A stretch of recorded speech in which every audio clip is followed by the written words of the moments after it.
वंदे मातरम। गुरुवार का दिन है, सायं 8 बजे। आप जानते हैं 29 जुलाई 2021 और सकारात्मक भारत आंदोलन की जो फेसबुक लाइव है वो हफ्ते में 3 दिन होती है और ये 15 अगस्त तक हम लोग जारी रखेंगे इसे। और 14 अगस्त को पहले से घोषित है, शनिवार 14 अगस्त को हम लोग राष्ट्रीय वेबिनार करेंगे। उसमें देश भर से आरजेएस फैमिली पॉजिटिव मीडिया जुड़ेंगे, उसकी तैयारी चल रही है। और मौसम बरसात का है, मानसून सत्र संसद का भी चल रहा है, हालांकि व्यवधान उसमें ज़्यादा आ रहा है। सबसे पहले जो ये फेसबुक लाइव होता है वहीं से चर्चा आरंभ करते हैं। 25 जुलाई को पिछली बार जो फेसबुक लाइव किया गया था तो उसके व्यूअर्स अलग अलग सोशल मीडिया जो आरजेएस के हैं उस पर ये अपलोड कर दिया जाता है, यूट्यूब पर भी डाल दिया जाता है। और यूट्यूब का लिंक जो है वो कई सोशल मीडिया पे उदय मन्ना के उदय मन्ना का जो सोशल मीडिया का अकाउंट है वहाँ पर ये डाला गया और डाला जाता है। सारी चीज़ें डाली जाती हैं क्योंकि सकारात्मक भारत आंदोलन है।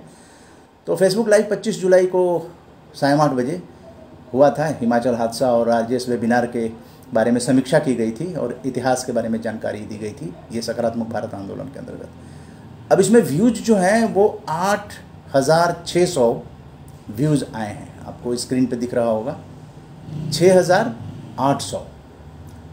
352 लोगों ने इसे लाइक किया है और 65 व्हाट्सएप ग्रुप में शेयर किया गया है। तो इस तरह से ये जो सकारात्मक भारत आंदोलन है तो ये एक अकाउंट है जो मेरा पर्सनल अकाउंट है, उस पर 8600 लोगों ने फेसबुक लाइव को देखा जो पिछला हुआ था। ये जो फेसबुक लाइव हो रहा है इसको भी सोशल अकाउंट पे डाला जाएगा, अलग अलग अकाउंट पे। तो वहाँ पर देखना है कि कितना आ रहा है। और इस सोशल अब आपको सुरजीत सिंह दीदेवार जी आरजेएस फैमिली से जुड़े हुए हैं और उनकी जो किताब है, हमारा वादा था कि ये आध्यात्मिक गुरु हैं सुरजीत सिंह दीदेवार जी, और परिवार के बारे में लिखा है इन्होंने।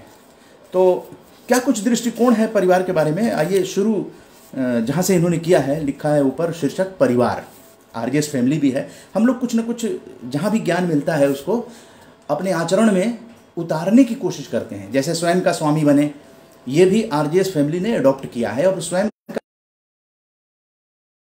तो मैं बताना चाहूँगा कि परिवार के बारे में सुरजीत सिंह दीदेवार जी क्या लिखते हैं। सबसे पहला जो सेंटेंस है वो ये है, इस सृष्टि के प्रारंभ से ही एक सिद्धांत सदैव मुखर होकर स्थापित रहा है, आवश्यकता ही आविष्कार की जननी है। आवश्यकता अनुभव होती है, कालक्रम के अनुसार स्वतः उसका आविष्कार संभव हो जाता है। वर्तमान में संसार का जो सजा संवरा सुंदर रूप हमारी आंखों के सामने है, उसे सजाने संवारने का सराहनीय कार्य कुछ दिनों अर्थात वर्षों तक ही सीमित नहीं रहा है। इस कार्य के पूरा होने में एक बहुत लंबा कालखंड व्यतीत हुआ है और ये कहना अतिशयोक्ति नहीं होगी कि अभी भी ये कार्य पूरा नहीं हुआ है, बल्कि आवश्यकता के अनुरूप आविष्कार की ये प्रक्रिया सतत गतिशील रहने वाली है। परिवार के बारे में, आविष्कार का ये क्षेत्र मात्र वस्तुओं और सुख सुविधाओं तक ही सीमित नहीं रहा है, बल्कि संस्थाओं व समूहों के अस्तित्व में आने के पीछे भी एक प्रकार से आवश्यकता ही केंद्र बिंदु में रही है। आदि मानव से आधुनिक मानव के बीच का बहुत लंबा कालखंड व्यतीत होने के क्रम में कई प्रकार की संस्थाएं व समूह विकसित हुए, जिनमें परिवार को एक प्रमुख और सर्वाधिक महत्वपूर्ण संस्था कहा जा सकता है। भले ही मोहल्ला, ग्राम, जिला, प्रांत, राष्ट्र और विश्व जैसे समूह अस्तित्व में रहे हैं, लेकिन मानव का जितना अधिक लगाव और जुड़ाव और समर्पण परिवार के प्रति देखने को मिलता है, उतना पूरे विश्व के अन्य किसी संस्था समूह के प्रति नहीं देखने को मिलता है। इस प्रकार निर्विवाद रूप से परिवार सबसे विश्वसनीय समूह अथवा संस्था है, जिसके लिए मानव बिना किसी मतभेद के अपना संपूर्ण जीवन, संपूर्ण संघर्ष और संपूर्ण उपलब्धियां सहर्ष समर्पित कर देता है। परिवार के बारे में दीदेवार जी ने ये शब्द दिए हैं। परिवार शब्द कैसे अस्तित्व में आया उसके बारे में लिखते हैं कि इस विषय को लेकर मनन मंथन करने से पहले हमें इसकी पृष्ठभूमि में रहे कुछ महत्वपूर्ण बिंदुओं पर विचार करना होगा। सर्वप्रथम यदि हम मानव की प्रकृति स्वभाव आदि को लेकर विवेचना प्रारंभ करें तो पाते हैं कि सृष्टि के प्रारंभ में अर्थात आदिकाल में गुण स्वभाव, शारीरिक संरचना, खान पान, बुद्धि विवेक आदि को लेकर सामाजिक स्तर पर कोई अलग अलग व्यवस्था नहीं थी। आदिकाल में मानव और अन्य प्राणी एक साथ रहते थे। भोजन, वस्त्र और आवास जैसी मूलभूत सुविधाओं की विशेष व्यवस्था न होने से मानव का जीवन सुव्यवस्थित नहीं था। लेकिन चूंकि अन्य प्राणियों की तुलना में मानव का बौद्धिक स्तर उन्नत श्रेणी का था, इसलिए उसके जीवन स्तर में सुधार की संभावनाएं अधिक थीं और समय के साथ साथ इन संभावनाओं ने आकार लेना भी प्रारंभ कर दिया। प्राकृतिक नियम के अनुसार जो प्राणी जिस योनि का था उसके प्रति उसमें आकर्षण अधिक रहा था। धीरे धीरे उसी योनि वाले समूह में रहने लगा। विशेषकर मानव बुद्धि की प्रबलता के कारण इस भाव से अधिक प्रभावित हुआ। परिणामतः अकेला विचरण करने वाला मानव धीरे धीरे मानव समाज के रूप में संगठित होकर रहने लगा। रंग, रूप, शारीरिक संरचना और भावनात्मक संवेदनाओं की एक रूपता ने एक मानव को दूसरे मानव के निकट लाने में महत्वपूर्ण भूमिका निभाई। लेकिन उसका जीवन स्तर कुछ उसी प्रकार रहा जैसा कि बाकी पशु पक्षियों का रहा। पशु पक्षियों की तरह कंद मूल, कच्चा मांस आदि खाकर वो अपनी क्षुधा पूर्ति करता था, क्योंकि आग का आविष्कार जब तक नहीं था, और वृक्षों के नीचे पहाड़ों की गुफाओं में रात्रि व्यतीत करता, विश्राम करता। लेकिन चूंकि प्रकृति ने मानव को सर्वोत्तम उपहार बुद्धि के रूप में प्रदान किया था, जो अन्य पशु पक्षियों में उस स्तर तक विकसित नहीं थी, अतः मानव ने उस बुद्धि का सदुपयोग करना जीवन स्तर उन्नत बनाने के लिए करना प्रारंभ कर दिया। इस प्रकार मानव की बुद्धि का विकास होता गया, उसे आविष्कार की ओर उन्मुख होने की आत्म प्रेरणा मिलने लगी और तदनुरूप पशु पक्षियों की तुलना में उसका जीवन स्तर उन्नत होना प्रारंभ हो गया। ये उन्नति एक ओर जहां उसकी सुख सुविधाओं में अभिवृद्धि के रूप में देखने को मिली, वहीं दूसरी ओर ज्ञान की दृष्टि से भी वो समृद्ध होने लगा। इस क्रम में मानव को यह ज्ञान भी होने लगा कि प्रकृति में सभी जीवधारी संभोग रूपी एक विशिष्ट क्रिया के माध्यम से अपने जैसे दूसरे जीवों को जन्म देते हैं और वे जीव कोई सामूहिक नियम न होने के कारण आपस में संघर्ष करके नष्ट हो जाते हैं, विनाश को प्राप्त हो जाते हैं। चूंकि मानव अन्य प्राणियों की तुलना में अधिक बुद्धिमान था, इसलिए उसमें संघर्ष भी अधिक था। अतएव उस युग के मानव ने यह विचार किया कि यदि सामाजिक नियमों से अपने व्यवहार को नियमित कर दिया जाए तो संगठन सुचारू रूप से संचालित होने लगेगा और इस प्रकार सुख सुविधा और सुरक्षा की दृष्टि से भी उसे सहयोग प्राप्त होगा। तो इस तरह से परिवार का जो गठन हुआ वो आवश्यकता ही आविष्कार की जननी है। यही सुरजीत सिंह दीदेवार जी का कहना है कि हमारी आवश्यकताएं जैसे जैसे बढ़ती जाती हैं या जिस चीज़ की, तो बौद्धिक रूप से मानव जो है वो इस पृथ्वी का श्रेष्ठ जीव है, तो वो अपनी बुद्धि के अनुसार उनको परिवार का रूप देता गया और आज जो परिवार हैं, परिवार का जो संस्था है, सिस्टम है, वो हो जाता है। बीच में हम अब आपको अंत का जो है वो पैराग्राफ पढ़ देते हैं, क्योंकि किताब तो पुस्तिका है, छोटी सी पुस्तिका है, 32 पेज की है। अब 31 पेज का लास्ट पैराग्राफ पढ़ रहे हैं। व्यक्ति विशेष जब आनंदित होगा तभी परिवार आनंदित होगा। अब सब कुछ विकास हो गया परिवार का। उसके बाद दीदेवार जी लिखते हैं कि समाज आनंदित होगा। जब परिवार आनंदित होगा तो समाज आनंदित होगा और आनंद की यह अविरल धारा पूरी सृष्टि को आनंदित कर पाएगी। इसलिए हमें इस सर्वोत्तम कार्य का प्रारंभ सर्वप्रथम स्वयं से करना होगा। हम स्वयं को लेकर विचार करें, अपनी कमियों को, त्रुटियों को दूर करें, मानवोचित सद्गुणों, सद्भावों से स्वयं को समृद्ध बनाएं। अपने पारिवारिक जीवन में हमारी ये आवश्यकताएं जहां हमें सबके स्नेह प्रेम का पात्र बनाएंगी, वहीं दूसरे सदस्यों को भी इन विशेषताओं से स्वयं को संवारने की प्रेरणा मिलेगी। इस प्रकार धीरे धीरे परिवार का प्रत्येक सदस्य व्यक्तित्व को विकसित करके परिवार को आगे बढ़ाने में अपना महत्वपूर्ण योगदान दे सकेगा। किसी भी परिवार की सुख शांति के लिए, प्रगति के लिए प्रत्येक सदस्य का योगदान महत्व रखता है। भोजन, वस्त्र, आवास, उपचार, शिक्षा, मनोरंजन, आराम आदि सभी आवश्यकताएं परिवार के प्रत्येक सदस्य की लगभग एक समान होती हैं, लेकिन परिवार में प्रत्येक सदस्य का उत्तरदायित्व अलग अलग होता है। किसी को धन का प्रबंध करना होता है तो कोई उस धन से परिवार के लिए उपयोगी वस्तुएं जुटाता है। किसी सदस्य का काम सफाई करना होता है तो कोई परिवार के लिए भोजन पकाता है। कहने का तात्पर्य यह है कि परिवार के सदस्य, प्रत्येक सदस्य को शारीरिक अथवा मानसिक स्तर पर कोई न कोई उत्तरदायित्व तो निभाना ही पड़ता है, तभी तो उसे परिवार कहते हैं। जहां प्रत्येक सदस्य अपने उत्तरदायित्व को लेकर सजग रहता है, वहां परिवार रूपी संगठन बड़ी सहजता से संचालित होता है। इसके विपरीत जहां परिवार के सदस्य अपने उत्तरदायित्वों से मुख मोड़ने लगते हैं, वहां परिवार रूपी संगठन के अस्तित्व पर ही संकट के बादल मंडराने लगते हैं और भौतिक आवश्यकताओं की आपूर्ति भी बाधित होने लगती है। अतः परिवार के प्रत्येक सदस्य को अपने कर्तव्य का बोध अवश्य होना चाहिए। इस पुस्तिका को इसलिए चुना गया क्योंकि इसका जिस्ट जो है वो अभी आपके सामने एक बार फिर से पहुंचाया जा रहा है, ताकि इसको अच्छे तरीके से समझ लिया जाए, इस पर आचरण किया जाए कि आखिर परिवार रूपी इतनी असली जो आदि मानव से लेकर आज तक परिवार जो है वो उपयोगी कैसे रिपीट कर देते हैं, क्योंकि ये दिमाग में बैठा लेने की चीज है। कहने का तात्पर्य यह है कि परिवार के प्रत्येक सदस्य को शारीरिक अथवा मानसिक स्तर पर कोई ना कोई उत्तरदायित्व निभाना ही पड़ता है। जहां प्रत्येक सदस्य अपने उत्तरदायित्व को लेकर सजग रहता है, जागरूक रहता है, वहां परिवार रूपी संगठन बड़ी सहजता से संचालित होता है। इसके विपरीत जहां परिवार के सदस्य अपने उत्तरदायित्वों से मुख मोड़ने लगते हैं, वहां परिवार रूपी संगठन के अस्तित्व पर ही संकट के बादल मंडराने लगते हैं और भौतिक आवश्यकताओं की आपूर्ति भी बाधित होने लगती है। अतः परिवार के प्रत्येक सदस्य को अपने कर्तव्य का बोध अवश्य होना चाहिए। फिर मात्र परिवार ही क्यों, ये कर्तव्य बोध तो जीवन में पग पग पर हमारी सफलता और सम्मान का कारण बन सकता है। वस्तुतः कर्तव्य बोध और कर्तव्य के पालन के दृढ़ निश्चय में ही सफलता का रहस्य सन्निहित है। जैसे कि पिता के रूप में, माता के रूप में, पुत्र के रूप में, पुत्री के रूप में, भाई के रूप में, बहन के रूप में, गुरु के रूप में, शिष्य के रूप में, स्वामी के रूप में, सेवक के रूप में, पति के रूप में, पत्नी के रूप में, राजा के रूप में, प्रजा के रूप में, जिस रूप में भी हम समाज में खड़े हों, यदि भली भांति अपने कर्तव्य का पालन करते रहें तो निश्चित रूप से सुखी संपन्न आत्मनिर्भर समाज का निर्माण हो सकेगा। यदि प्रत्येक व्यक्ति के जीवन में इस प्रकार का रूपांतरण हो जाए तो जगत के रूपांतरण की प्रक्रिया स्वतः पूरी हो जाती है। अतः हमें अपने आप को सकारात्मक दिशा की ओर बढ़ना होगा। एक बार फिर से बताते हैं, दिदेवार जी लिखते हैं कि हमें अपने आप को सकारात्मक दिशा की ओर बढ़ना होगा और इसके लिए अति आवश्यक है स्वयं को समझना, स्वयं पर अपना स्वामित्व कायम रखना, दीदेवार बनकर जीवन की विकट परिस्थितियों को भी सहज सामान्य रूप में लेकर अपने समाधान सुलभ कर लेना। ये आदर्श स्थिति ही प्रत्येक मानव को महामानव के रूप में प्रस्तुत कर सकती है, जिसका स्वयं का जीवन तो आनंद से ओतप्रोत होता ही है, संपर्क में आने वाला भी आह्लादित हुए बिना नहीं रह सकता है।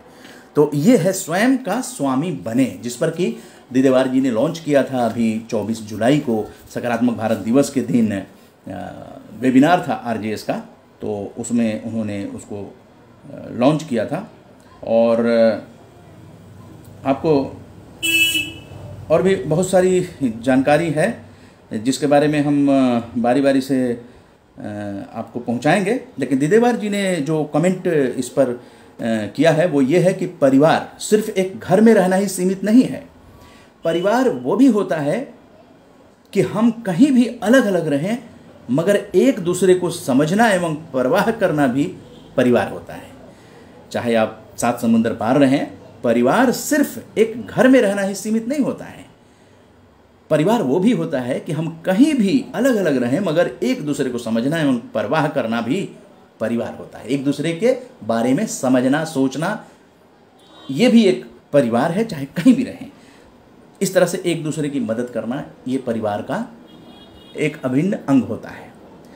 और अब हम कोशिश करते हैं सुरजीत सिंह दीदेवार, जिनकी अभी पुस्तिका आपने सुनी परिवार के बारे में, तो मैं ऐड कर रहा हूं, अगर वो ऐड हो गए तो उनसे भी बातचीत हो जाएगी।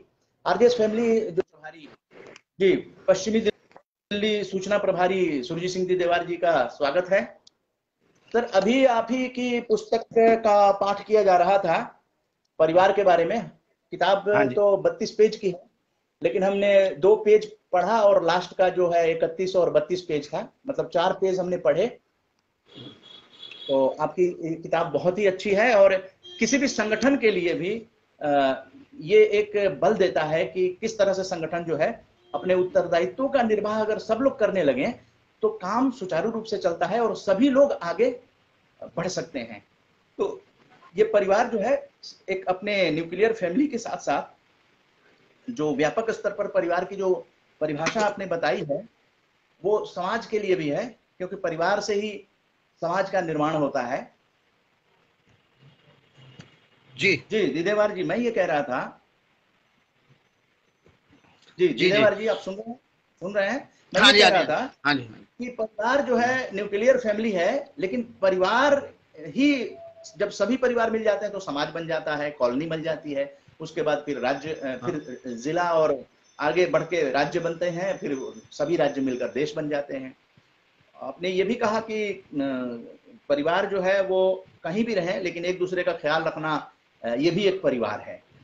और फिर उत्तरदायित्व का निर्वाह करना, अलग अलग परिवार होते हैं, अलग अलग उनके पिता के रूप में उत्तरदायित्व, पुत्री के रूप में उत्तरदायित्व, पत्नी के रूप में, गुरु के रूप में, शिष्य के रूप में।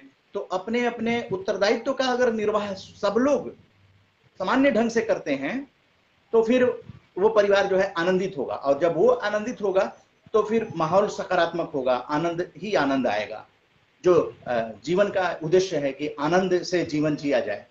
तो परिवार को लेकर ये आपकी टिप्पणी थी, लेकिन अब आप चूंकि रूबरू हो गए हैं तो आप बताएं, लोगों को जो जुड़े हुए हैं उन लोगों को बताएं कि हम अपने जीवन में कैसे इसको आचरण कर सकते हैं, अलग अलग पिता के रूप में, पुत्र के रूप में, पत्नी के रूप में, ये सब जो चीजें हैं, फिर समाज आ गया, तो बैलेंस कैसे मैं बना सकते? अभी आपने कुछ अंश बताए थे किताब में लिखे हुए, उसको मैं थोड़ा विस्तार करना चाहता हूं। सर्वप्रथम हर व्यक्ति विशेष को स्वयं का स्वामी बनने के लिए स्वयं से ईमानदारी बरतनी होगी, और हमने जीवन के अंदर दीदेवार ना बनकर दूसरे को देखकर, दूसरे की कमियों को देखकर खुद में कमियां डाल दी कि मेरे परिवार में मेरे भाई ने अपना दायित्व नहीं निभाया तो मैं भी नहीं निभाऊं, ये तो मेरी बहन का दायित्व था, ये मेरे माता का दायित्व था। तो मैं उसके कमजोरी को देखकर खुद में कमजोरी अडॉप्ट कर लेता हूं। मुझे क्या करना है कि मैंने अपने से ईमानदारी करनी है, कि मैंने अपना दायित्व ईमानदारी से 100% निभाना है। मैंने परिवार के अंदर 5 सदस्य हैं, 4 सदस्य हैं या 8 सदस्य हैं, मेरा उस सदस्य के अंदर मेरा क्या रोल है, मैंने अपना 100% ईमानदारी से निभाना है, और इसका जवाबदेही मैं स्वयं ही होऊंगा। जब हम अपने जवाबदेही स्वयं होंगे तो हम अपने से बेईमानी नहीं कर पाएंगे। मगर हम झूठ तब बोलते हैं जब हम दूसरे के साथ अपनी ईमानदारी दिखाते हैं। स्वयं हाजिर होंगे तो स्वयं से झूठ कैसे बोल पाएंगे? इसलिए सर्वप्रथम हर व्यक्ति विशेष को स्वयं से ईमानदारी करनी पड़ेगी। स्वयं से ईमानदारी के अंदर अगर मैं पिता हूं तो मेरा पिता का इस परिवार के अंदर क्या रोल है वो मुझे निभाना है, और उसी के अंदर अगर मेरे पिता रह रहे हैं तो वो मेरे बच्चों के दादा हैं, वो मेरे बच्चों के पिता नहीं हैं। तो दादा को पिता का रोल अपनाने ना दें, उनसे कहें जी आप दादा हो, आप अपने पोते और दादा का रिश्ता रखो, उससे पिता का रिश्ता मत रखो। मेरे अधिकार को आप मत छीनो, मैं अपने अधिकार को खुद सक्षम हो जाऊंगा। परिवार में ऐसा भी हो जाता है, बड़े बुजुर्ग का आदर करते करते बड़े बुजुर्ग जो है परिवार का मुखिया बनकर कमांड करता है, और अनजाने के अंदर अपने बच्चे का, उसका पिता का हक मारा जाता है। तो हमें अपने से ईमानदारी करनी है कि अब ये बच्चा जो शादीशुदा हो गया, इसका परिवार गठन हुआ है, इसकी जिम्मेवारी, इसका दायित्व अपने परिवार के लिए है, मैं सहयोगी मात्र हूं। और इसी प्रकार घर में दादा दादी, नाना नानी जो भी होते हैं, वो अपने बच्चों का जब उन्होंने दायित्व निभा लिया और वो माता पिता बन गए, चाहे बेटी दामाद हुए या बहू या पुत्र हुए, उनका दायित्व खुद मत ले, उनके दायित्व निभाने में सहयोगी बनेंगे तो परिवार में प्रेम भी बनेगा और आपस में दूसरे के अंदर आसक्ति भी आएगी। और जैसे जैसे हम करेंगे, एक चीज मैं कह सकता हूं कि न्यूक्लियर परिवार वर्तमान के लिए नेसेसिटी है। कोई एक बेटे की नौकरी लग जाती है, वो बेंगलोर चला गया है, कहीं फॉरेन कंट्री में चला गया है, उससे कहते हैं माँ बाप से अलग नहीं हुआ। मगर एक बेटा एक गली अलग छोड़कर रहना शुरू होता है, उसे कहते हैं अलग हो गया। ये हमारी भूल है। दूरियां नहीं होनी चाहिए, दूर रहने से दूरियां ना हो तो वो एक परिवार ही गठन है कि आपस में विचार विमर्श भी होता है और मॉरली सपोर्ट मिलती है किसी ने 24 घंटे अपनी माँ बाप के पास नहीं रहता, मगर माँ बाप को ये पता हो जाए कि ये यकीन हो जाए कि मेरे बेटे हर समय मेरे साथ हैं, तो शायद उन्हें पूरी जिंदगी में बेटों की आवश्यकता भी नहीं पड़ती, वो खुद अपने अंदर इतना बल हो जाता है। ये मॉरल सपोर्ट के मेरी जरूरत पे मेरे बच्ची, मेरी औलाद, मेरे संतान मेरे साथ खड़ी है, अगर ये भी हम अपने माता पिता को दे पाएंगे तो इसी से माता पिता को ऊर्जा मिलेगी। हमने माता पिता से हक मांगा है। याद रखिएगा कि दायित्व परिवार के अंदर सबका अलग अलग है, मगर हक सबका बराबर है। परिवार के अंदर 6 सदस्य हैं तो उस जायदाद को 6 ऐसे बांट जाती है। उसी प्रकार मैंने जिस राष्ट्र के अंदर जन्म लिया है, राष्ट्र के अंदर मेरा एक अंश है उसके अंदर दायित्व का, मगर अधिकार मेरा पूर्ण रूप से। अगर दिल्ली के अंदर मेट्रो बन गई है तो मैं 20 रुपए के अंदर करोड़ों रुपए मेट्रो का मालिक बन जाता हूं, उसका सफर कर लेता हूं, वो अधिकार मेरा है। मैं 20 रुपए के अंदर अरबों रुपए की ट्रेन का मालिक बन गया, जो आज से पहले जितने मर्जी रईस राजे महाराजे हों, इतनी वाहन उन्हें ऑटोमेटिक वाहन पे कभी नहीं चले होंगे। तो मेरा कितना बड़ा अधिकार बन जाता है अगर मैं अपने दायित्व को निभाता हूं। और दायित्व क्या है? मैंने अपनी कमाई का हिस्सा देना है, अपने शरीर की सेवा के रूप में देना है। मेरा अपने जैसे मैं परिवार के देता हूं, तो मेरे को परिवार के बाद अगर मैं सक्षम हूं शारीरिक रूप से, मानसिक रूप से, आर्थिक रूप से, तो मैं अब समाज के लिए सोचूं।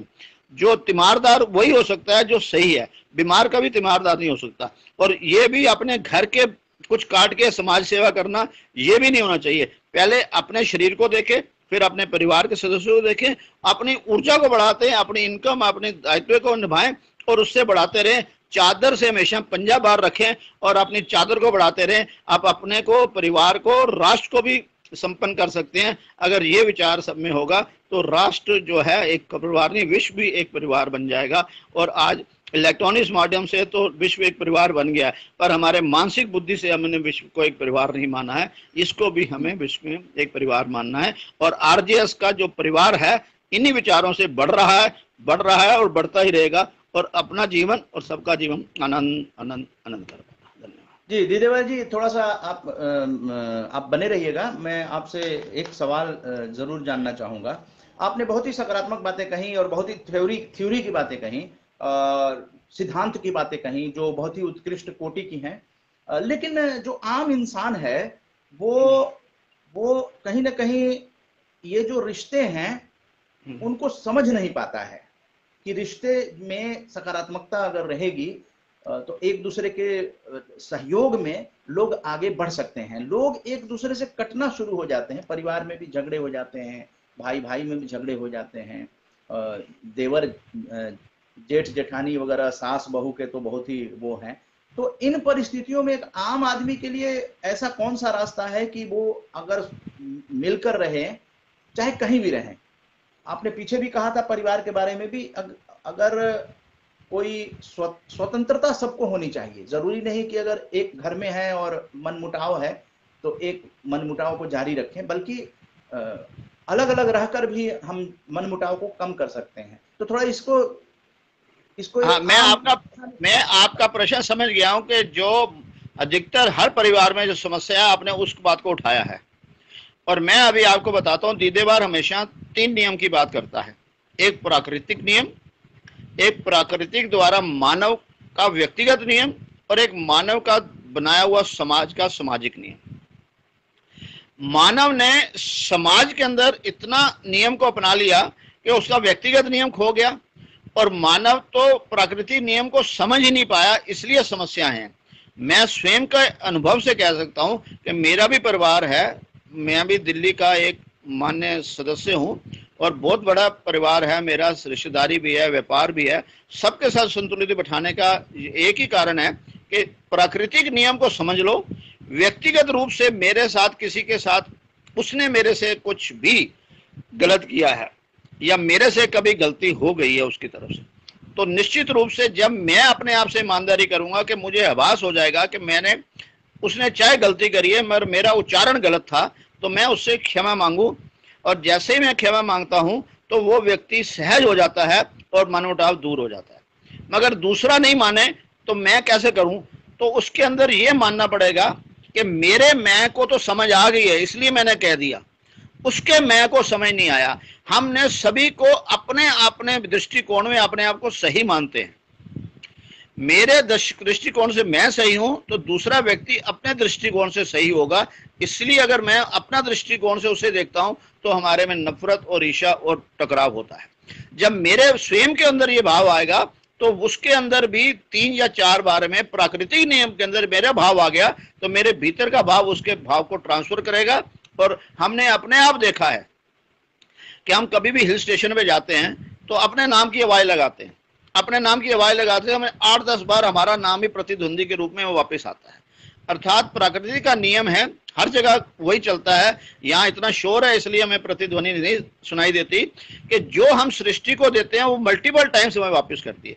तो मैंने स्वीकार भाव से अपनी गलती मान ली, सृष्टि को दे दी, तो सृष्टि ने एक नहीं 8-10 मेरे परिवार के सदस्य हैं वो भी मेरे से खासकर गलती मान लेंगे, मेरे से उनका मनमुटाव खत्म हो जाएगा, आपस में नहीं है। और ये दृष्टिकोण का मैं अगर सर्वोच्च बन जाऊं, मैं आगे अपना कदम उठा लूं क्योंकि मुझे इसकी नॉलेज मिल गई है, उनको भी आने वाले दिनों में नॉलेज मिलेगी। कल मुझे नहीं थी तो आज मुझे मिली है, तो मेरा अपना ईमानदारी से पैक उठाना है। और मैं निश्चित रूप से सभी से आरजेएस से जुड़े हुए व्यक्तियों से कहता हूं आप ट्राई करके देख लीजिएगा और देखेगा इसका जो रिजल्ट आएगा तो अगली मीटिंग में आप बताइएगा। निश्चित रूप से सकारात्मक रिजल्ट ही आएगा, ये मेरा अनुभव है। और मैंने जिन जिन को भी ये दिया है उनका भी यही अनुभव है, उससे मैं प्रेरित होकर आपको निश्चित कर रहा हूं कि आपके जीवन में भी ये टकराव की खत्म हो जाएगी।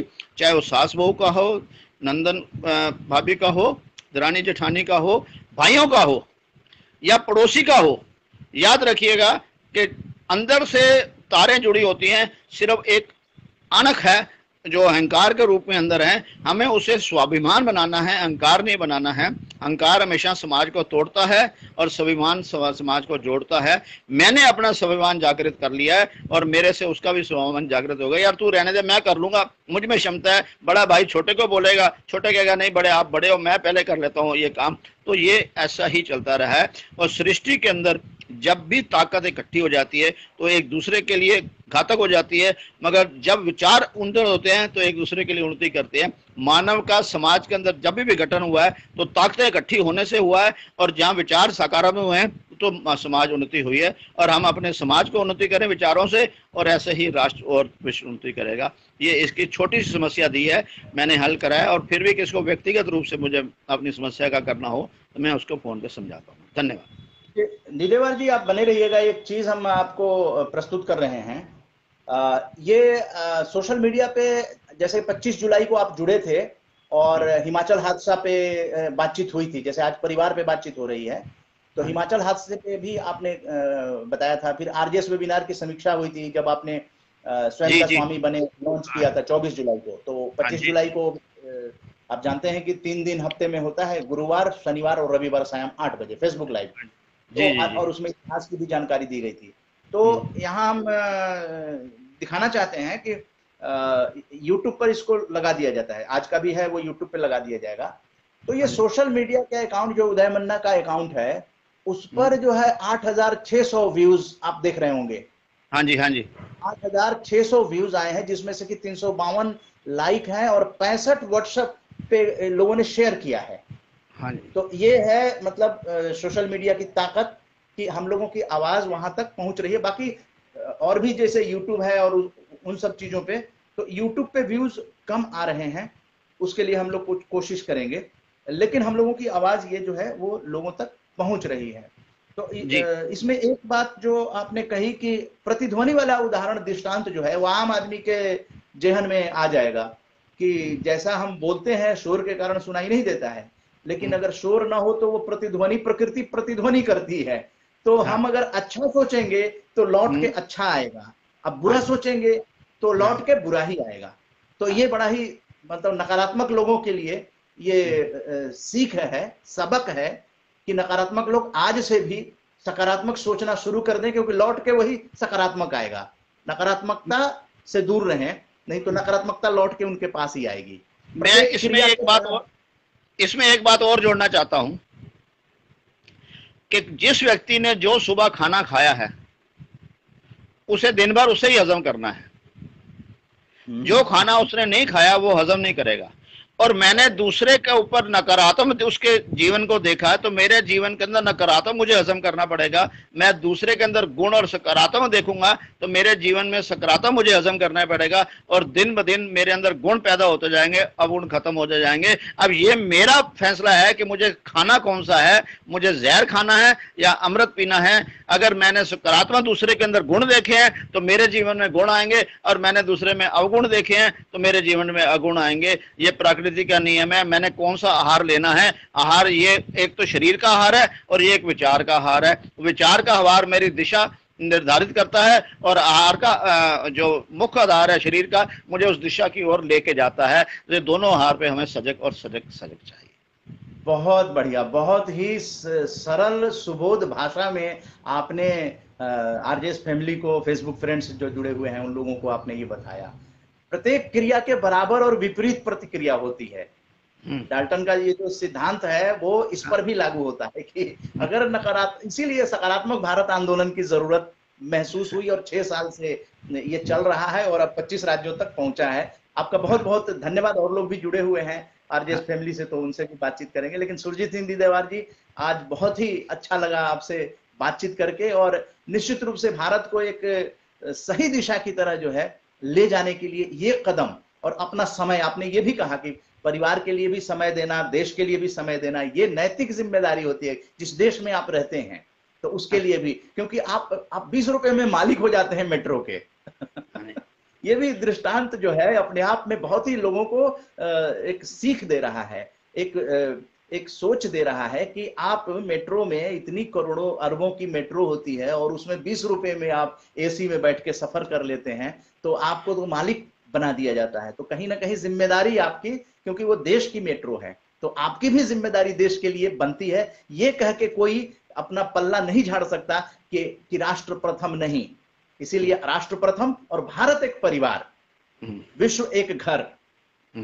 राष्ट्र प्रथम भारत एक परिवार शब्द जो है वो आरजेएस ऑब्जर्वर दीप माथुर जी ने दिया, जो अपनी बैठक किए थे उसमें इन्होंने दिया। लेकिन उसको आगे बढ़ाते हुए अपने प्रभारी जो है पटना बिहार के प्रभारी ओम प्रकाश झुनझुनवाला जी, उन्होंने राष्ट्र प्रथम भारत एक परिवार विश्व एक घर एक शब्द वहां से इन्होंने दिया है, उसको हम लोग एडॉप्ट करेंगे आगे। तो आप लोगों के ही मार्गदर्शन ही आरजेएस है, यही वैचारिक क्रांति है जो आरजेएस के रूप में देश भर में पहुंच रही है।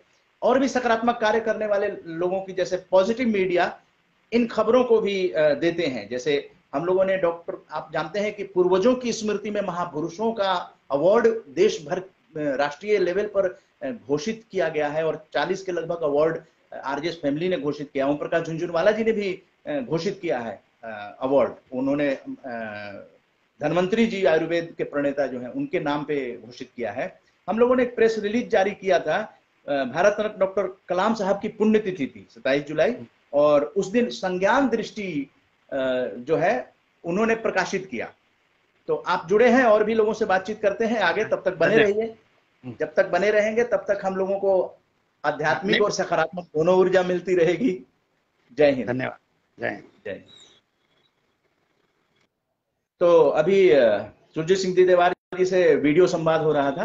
अब आपको वो खबर दिखाते हैं, क्योंकि और भी खबरें आई थी, पिछले लाइव में दिखाई गई थी और द्वारका परिचय में भी आई थी। ये संज्ञान दृष्टि हिंदी दैनिक है और इन्होंने बहुत ही अच्छा हेडलाइन दिया है, भारत रत्न डॉक्टर कलाम की पुण्यतिथि पर आरजेएस फैमिली द्वारा श्रद्धांजलि, डॉक्टर कलाम राष्ट्रीय सम्मान घोषित।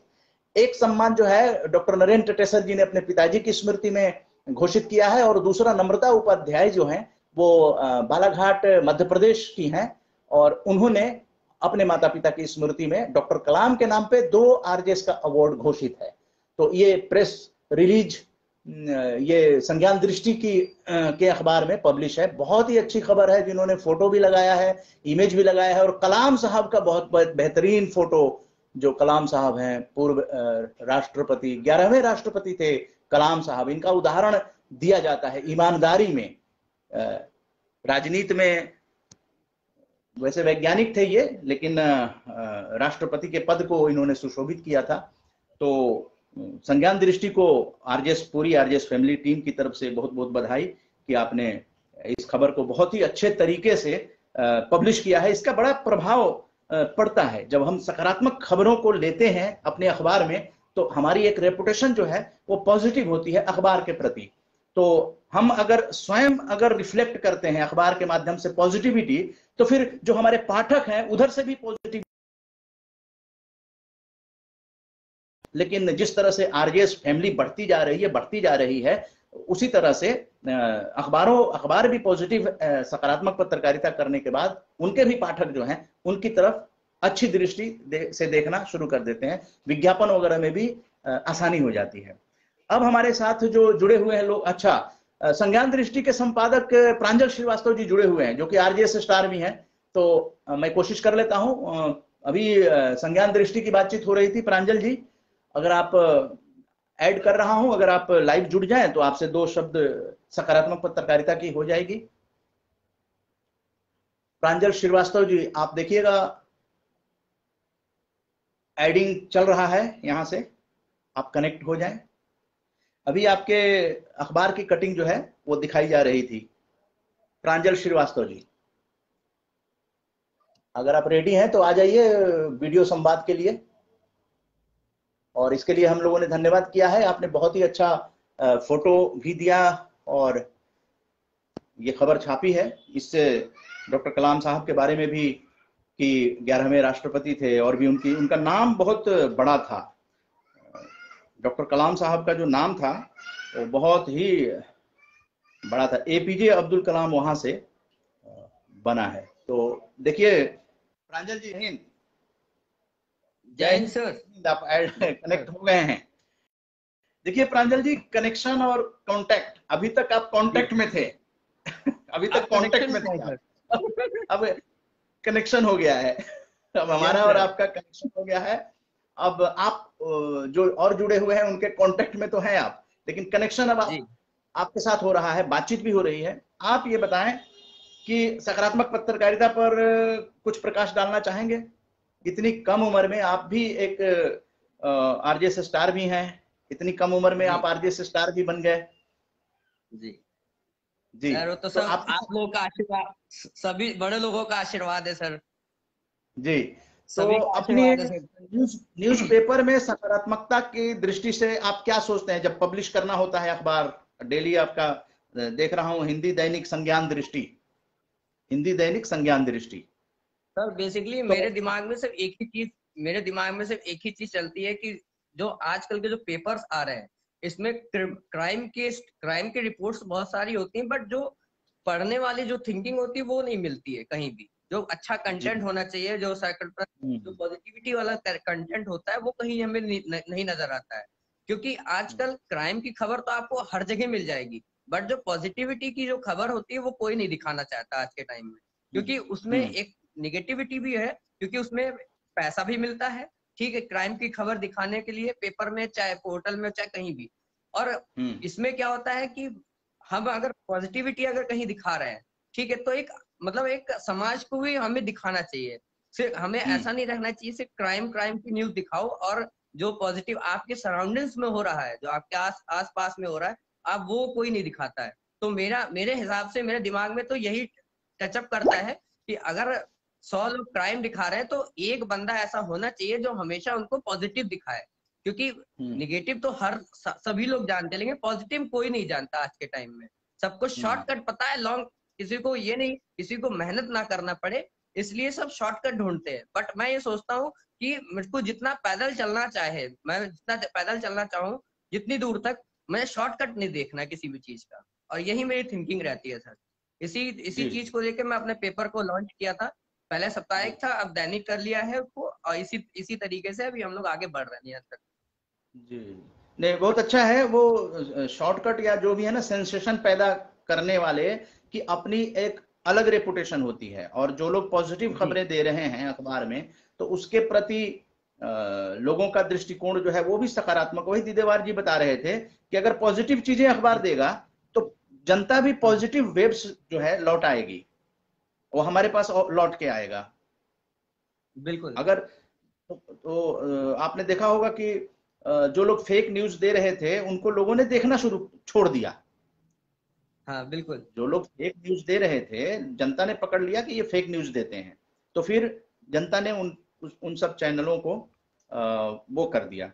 तो बहुत अच्छी बात है, जी आप जुड़े और आपने पॉजिटिविटी की बात की, और एक नया ट्रेंड संज्ञान दृष्टि फले फूले आगे बढ़े, और सरकार जी की तरफ से भी बिल्कुल सही। आपका जो है वो विज्ञापन के लिए, क्योंकि सरकार जो है वो बड़ी चीज होती है, और सरकार को चाहिए, सरकार को भी चाहिए, ये हम लोग सरकार से भी इस तरह की बातें कर रहे हैं कि ऐसे अखबार जो पॉजिटिव खबरें देने में आगे हैं, जनता में भारत निर्माण कर रहे हैं एक तरह से, तो उनको भी वो शॉर्ट आउट करे, और पत्रकारिता को जिंदा जो रखे हुए हैं उन लोगों को वो करे। केवल एजेंडा चलाने वाले लोगों से नहीं, सरकार की भी जिम्मेदारी है।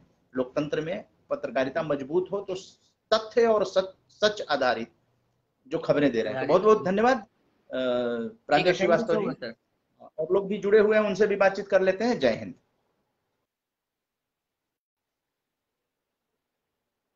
अब थोड़ी सी बातचीत कर लेते हैं और पॉजिटिव खबरों के बारे में आपको बता देते हैं, जो आरजेएस पॉजिटिव मीडिया ने सोशल मीडिया से भी लेकर जो है वो हम लोग लाते हैं कि किस तरह से संघर्ष, आदमी जब टूटेगा नहीं तो संघर्ष करने से, कभी खुद यौन शोषण का शिकार हुई थी और आज 23,000 से अधिक महिलाओं और बच्चियों को यौन तस्करी से मुक्त कराने वाली समाज सेविका सुनीता कृष्णन पद्मश्री से सम्मानित हुई, और उनकी ये कहानी जो है आरजेएस पॉजिटिव मीडिया ने सभी ग्रुपों में, सोशल मीडिया पे सब जगह वायरल किया। ये है सुनीता कृष्णन, पद्मश्री सुनीता कृष्णन। विपरीत परिस्थितियों में भी किस तरह से कई बच्चियों के जीवन को बचाने का काम किया श्रीमती सुनीता कृष्णन ने। बेंगलुरु की हैं ये। तो ये भी एक चीजें हैं कि आदमी को टूटना नहीं चाहिए, और कितनी भी विपरीत परिस्थितियां आए, आदमी को आगे बढ़ के काम करना चाहिए। उसी तरह से आप जानते हैं पद्मश्री जितेंद्र सिंह शंटी जी हैं। इन्होंने कोरोना काल में बहुत सारी, जो आप जानते हैं कि बहुत लोगों की डेथ हुई, खास करके दूसरी लहर में, पहली लहर या दूसरी लहर, जो शहीद भगत सिंह सेवा दल जो जितेंद्र सिंह शंटी जी पद्मश्री, वो आज घायल हो गए। लाश को शमशान ले जाते समय बरसात हो रही थी और बरसात में पैर फिसल गया, या तो उनके पैर में फ्रैक्चर आ गया। तो ये भी है कि एक ऐसे समाज सेवी जो कि लाश को शमशान ले जा रहे थे और उसी बीच में पैर फिसल जाने से वो हो गए। तो आरजेएस पॉजिटिव मीडिया ने इसे भी एक सोशल मीडिया से ये लेकर, जो ज्योतजीत जी हैं, उनके आईडी से लेकर सोशल मीडिया से, और इसको आरजेएस पॉजिटिव मीडिया ने इस खबर को बनाया पॉजिटिव इंडिया मूवमेंट के अंतर्गत। तो आरजेएस फैमिली से जुड़े हुए लोगों को ये चाहिए कि जो सकारात्मक भारत आंदोलन की चीजें बन के जा रही हैं उसको कम से कम थोड़ा सा ऑब्जर्व जरूर करें, क्योंकि आप अगर सिर्फ कांटेक्ट में रहना चाहते हैं तो सकारात्मक भारत आंदोलन को समझ नहीं पाएंगे। आखिर जितेंद्र सिंह शंटी जी घायल हो गए, उनकी खोज खबर आरजेएस फैमिली ले रही है, ये समझकर कि हमें भी उन चीजों से जुड़ना चाहिए, देखना चाहिए कि आरजेएस के सकारात्मक भारत आंदोलन लिखा रहेगा, जहां पर सकारात्मक भारत आंदोलन लिखा रहे उसको आरजेएस फैमिली जरूर से जरूर देखे, क्योंकि आपको फिर पता नहीं चलेगा, आपका लिंक टूट जाएगा। तो इसलिए वो जरूरी है। तो अब आगे बढ़ते हैं और एक खबर दे देते हैं, फिर आप लोगों से कनेक्शन करते हैं। एक कांटेक्ट में तो सभी लोग रहते हैं, ग्रुप में 21 ग्रुप है आरजेएस का, तो कांटेक्ट में तो सभी हैं, लेकिन कनेक्शन तभी बनेगा जब सकारात्मक भारत आंदोलन की कोई भी चीज जाए ग्रुप में, आप थोड़ा सा समय रखिए कि उसको थोड़ी देर आप देख लीजिए, ताकि आपको पता चलेगा। अब आज मैं बता रहा हूं तो आपको पता चला कि बेंगलुरु की इस बच्ची जो पद्मश्री हुई और उसने कितना संघर्ष किया, कई हजार बच्चियों को इसने बचाया है तस्करी से, तब पद्मश्री मिला है। और पद्मश्री मिला है समाज सेवी जितेंद्र सिंह शंटी जी, दिल्ली में रहते हैं। कोरोना काल में उन्होंने सबसे ज्यादा सेवा की। एम्बुलेंस नहीं मिलता था, बहुत महंगे महंगे एम्बुलेंस थे, लेकिन एम्बुलेंस सेवा इनकी पहले से चल रही थी, उसको और मजबूत किया इन्होंने, और क्रियाकर्म के लिए सम्मानित ढंग से जो भी डेथ हो गए थे, जानते हैं कोई छूने वाला नहीं था। ऐसी स्थिति में, ऐसी विपरीत परिस्थिति में जो आदमी सेवा कर रहा था उसके बारे में आरजेएस फैमिली सकारात्मक भारत आंदोलन के अंतर्गत, क्योंकि आरजेएस का सकारात्मक भारत आंदोलन का एक इतिहास बन रहा है, अब ये यूट्यूब पे सारे लोड हो जाते हैं, तो कभी ना कभी इस पर रिसर्च किया जाएगा सकारात्मक भारत आंदोलन आखिर है क्या। भारत में बहुत सारे आंदोलन चले हैं, लेकिन सकारात्मक भारत आंदोलन सिर्फ आरजेएस राम जानकी संस्थान ने चलाया है। टीजेएपीएस केबीएस के पश्चिम बंगाल की जो संस्था है, सोमेन कॉलेजी सचिव हैं, साथ में मिलकर 6 साल पहले से हम लोगों ने इसको चलाया था। तो आपका भी योगदान इस तरीके से भी हो सकता है, अलग अलग तरीके से योगदान होता है, तन से, मन से, धन से, लेकिन ये आंदोलन चल रहा है। और अगर 6 साल से चल रहा है, 6 साल हो गए, 7वां सकारात्मक भारत दिवस, सकारात्मक भारत दिवस मनाया गया। अब हम आगे कनेक्ट करेंगे सीबीएसई की जो रिजल्ट जारी हो सकता है, हो भी गया होगा। अभी तक सूचना ये है कि 10वीं और 12वीं का रिजल्ट जारी होने की सूचना है, और तो बच्चे अपना सीबीएसई रोल नंबर फाइंडर पर देख सकते हैं। इसका रोल नंबर फाइंडर लॉन्च कर दिया गया सीबीएसई द्वारा। ये सिर्फ सूचना एक दे रहे हैं कि रिजल्ट चेक करने के लिए रोल नंबर की आवश्यकता होती है। इस साल कोरोना वायरस की वजह से सीबीएसई ने कक्षा 10वीं और 12वीं की परीक्षाओं को रद्द कर दिया था। रिजल्ट को लेकर अभी तक जो सूचना है वो आप मतलब ये करेंगे रिजल्ट आने वाला है, क्योंकि सुप्रीम कोर्ट ने कहा है कि रिजल्ट 31 जुलाई से पहले जारी हो जाना चाहिए। तो ये है सूचना। अब मैं कनेक्शन कर रहा हूं, हमारे साथ जुड़े हुए हैं आरजे सकारात्मक भारत सूचना केंद्र के प्रभारी साधक ओम प्रकाश झुनझुनवाला जी। तो तब तक बातचीत करते चलेंगे। और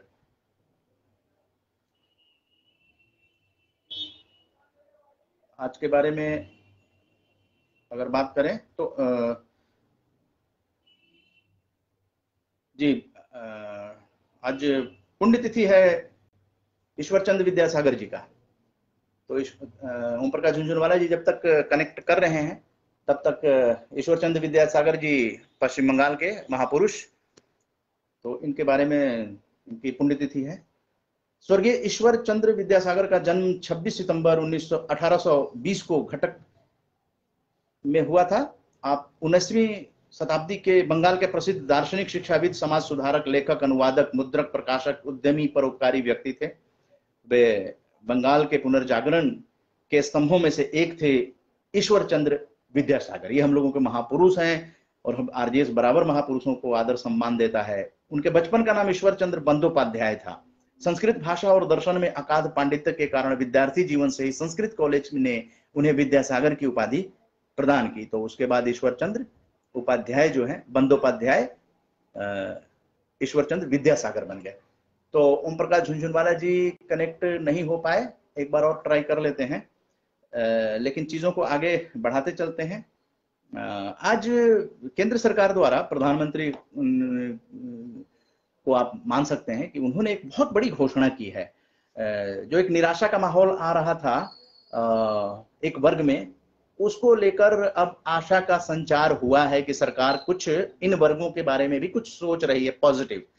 देश में मेडिकल एजुकेशन के क्षेत्र में सरकार के जरिए ऐतिहासिक निर्णय किया गया है। ऑल इंडिया कोटे के तहत under graduate, post graduate, medical और डेंटल शिक्षा में ओबीसी वर्ग के छात्रों को 27% और कमजोर आय वाले वर्ग ईडब्ल्यूएस के छात्रों को 10% आरक्षण दिया जाएगा। इस निर्णय से मेडिकल और डेंटल शिक्षा में प्रवेश के लिए ओबीसी और आर्थिक रूप से कमजोर वर्ग ईडब्ल्यूएस से आने वाले छात्रों को फायदा होगा। तो ये खबर आप लोगों तक पहुंच भी गई होगी, लेकिन ये इंपॉर्टेंट खबर है सरकार की। और आरजेएस पॉजिटिव मीडिया द्वारा जो बालकृष्ण जी हैं, आचार्य बालकृष्ण जी, उनकी बहुत सारी इमेजेस थी। उन इमेजेस को इकट्ठा किया गया। पतंजलि के बालकृष्ण जी की बात कर रहे हैं, उनके बहुत सारी इमेजेस थी और उसको आरजेएस पॉजिटिव मीडिया ने उन इमेजेस को, क्योंकि बहुत ही पॉजिटिव खान पान, सकारात्मक खान पान और घरेलू नुस्खे में है सेहत का खजाना। तो ये अपने आरजेएस फैमिली को सेहतमंद बनाने के लिए ये अपलोड किया गया, ताकि आप स्वास्थ्य संबंधी अगर कोई समस्या है तो प्राकृतिक रूप से ये बनाया गया। हम लोग इस तरह से अच्छी चीजों को आरजेएस फैमिली तक भेज रहे हैं कि आपका स्वास्थ्य जो है वो बेहतर रहे। जैसे ये देखिए, पेट के रोगों में पिए छाछ, तो ये गर्मियों की बात है, लेकिन इसमें और आगे आप देखेंगे तो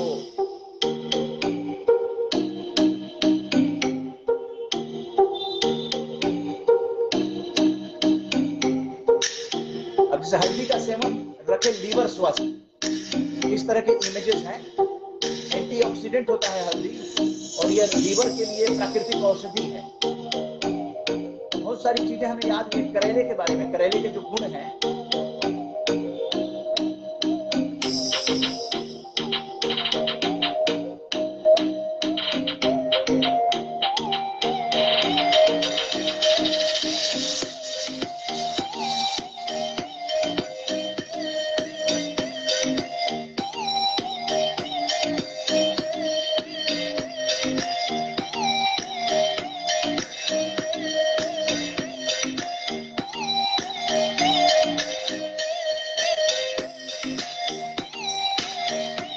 जैसे ये दाल के बारे में है, इसी तरह से मच्छर के काटने से होने वाली खुजली, तो इस खुजली से कैसे आप दूर हो सकते हैं। मच्छर काट लेते हैं तो खुजली होती है, तो उससे कैसे आप दूर हो सकते हैं।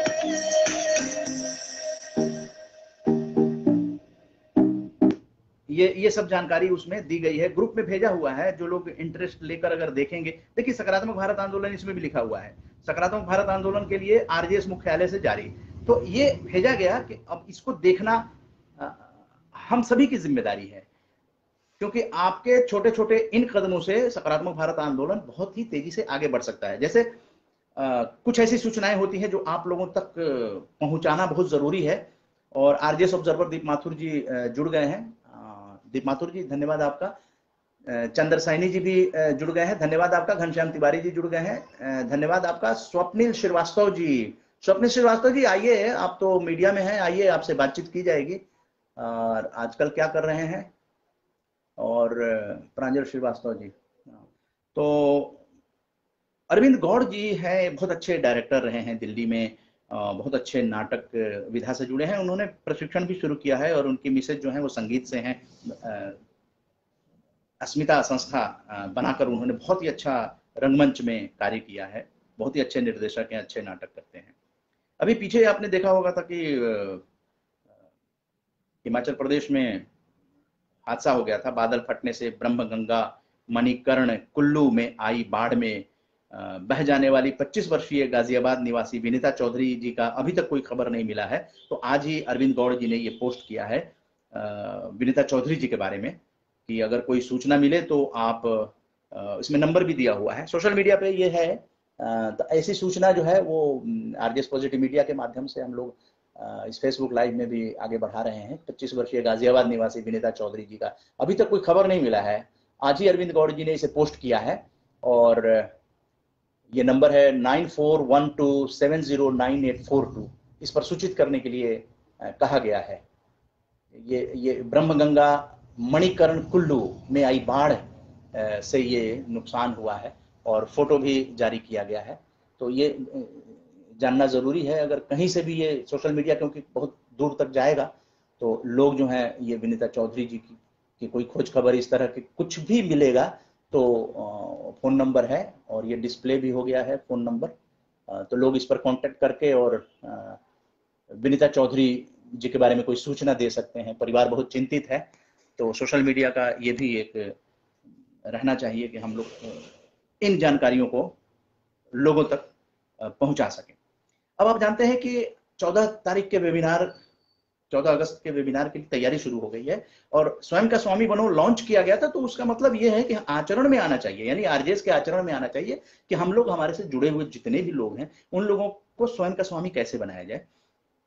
तो आप जानते हैं कि आरजेएस के बहुत सारे महापुरुषों के नाम पे अवार्ड घोषित हो गए हैं, उसकी लिस्ट ग्रुप में भेज दी गई है। वो महापुरुष हैं, क्रांतिकारी हैं, शहीद हैं, उन सब लोगों के ऊपर वीडियो आमंत्रित किया गया है। ऑडियो पहले भेजने के लिए 8-10 मिनट की ऑडियो है और वीडियो है। सकारात्मक भारत आंदोलन के बारे में जैसे फेसबुक लाइव होता है, तो वो इन चीजों की चर्चा कर सकते हैं कि सकारात्मक भारत आंदोलन उनको कैसा लगता है, अपने नजरिए बताएं। और इस बार एड ऑन किया गया है कि अपने परिवार के एक सदस्य के साथ भी उस ऑडियो में या सेपरेट ऑडियो जो है वीडियो में भेजना है। मतलब 8-10 मिनट की रिकॉर्डिंग भेजनी है। पिछली बार भी लोगों ने भेजा था, हम लोगों ने 2 मिनट का मंच दिया था उनको, जिन लोगों ने भेजा था ऑडियो वीडियो। इस बार भी मंच दिया जाएगा, इस बार 2 मिनट से ज्यादा का समय दिया जाएगा, और उनको ऑडियो वीडियो को यूट्यूब पर अपलोड भी किया जाएगा। लेकिन अप टू द मार्क इस बार सीरियसली देखा जा रहा है, क्योंकि उसमें स्क्रीनिंग होगी कि अगर अप टू द मार्क होगा तभी हम यूट्यूब पर उसको अपलोड करेंगे। तो ये एक व्यवस्था। तो आज 3 मिनट की एक वीडियो आई है, हालांकि ये स्वीकार नहीं किया गया है, लेकिन फिर भी जिन्होंने ये कमलेश चक्रवर्ती जी हैं, एज ओल्ड लेडी हैं, लेकिन उन्होंने ये भेजा है, उनका इंटरेस्ट है कि हम सकारात्मक भारत आंदोलन के साथ जुड़े रहें, और प्रयास इनका सराहनीय निश्चित रूप से है। और अब मेल मेंबर को ग्रुप में जोड़ भी रहे हैं। ये भी एक क्राइटेरिया बनाया गया है कि आप अपने जो परिचित हैं, सिर्फ आपके सकारात्मक भारत आंदोलन में सकारात्मक बनने से ये सकारात्मक भारत आंदोलन सक्सेस का मतलब कोई नहीं है। आपके साथ का माहौल भी सकारात्मक होना चाहिए। ये आरजेएस का लक्ष्य है कि आपके माहौल तक हम लोग कैसे पहुंचे। आपके साथ जो हैं, कम से कम एक व्यक्ति को हम लोगों ने अभी टारगेट किया है कि आपके साथ रहने वाले जो आरजेएस में जुड़े हुए हैं, जो सक्रिय हैं, वो अपने एक सदस्य को भी आरजेएस के ग्रुप में लाएं और उनसे एक ऑडियो 2 मिनट 1 मिनट की पॉजिटिविटी पे बातचीत करके, ये पहला कदम हम लोगों ने उठा लिया है। तो एक जिसमें इन्होंने आरजेएस अटल बिहारी वाजपेयी जी पूर्व प्रधानमंत्री के नाम पे ये महापुरुष का जो लिस्ट भेजी गई है, उसी लिस्ट में से किसी एक महापुरुष को चूज करना है। तो कमलेश चक्रवर्ती जी ने अटल बिहारी वाजपेयी जी को चूज किया और अपने बारे में भी बताया। इसमें मंच क्या है कि अपने बारे में भी बताना है, आप कौन से ऐसे सकारात्मक कार्य करते हैं उसको बारे में बताना है, और सकारात्मक भारत आंदोलन की गतिविधियों के बारे में बात करना है। और एक महापुरुष जो लिस्ट सूची दी गई है, उसी सूची में से एक महापुरुष को तय करना है। तो इन्होंने अटल बिहारी वाजपेयी को चूज किया। अब कमलेश जी ने क्या कहा? नमस्कार साथियों, मैं कमलेश चक्रवर्ती हरियाणा में 12 साल तक प्राथमिक शिक्षिका के रूप में कार्यरत रही और अब मैं दिल्ली में शिफ्ट होकर स्टैंड एंड स्टाइल नामक एनजीओ से जुड़ी हूँ, जिसमें हम 40 सदस्य हैं और गरीब बच्चों को फ्री में एजुकेशन देते हैं। और जिन परिवार के पास काम नहीं है, उनमें उनकी माताओं को राखी बनाना, दिए पेंट करना इत्यादि, या सिलाई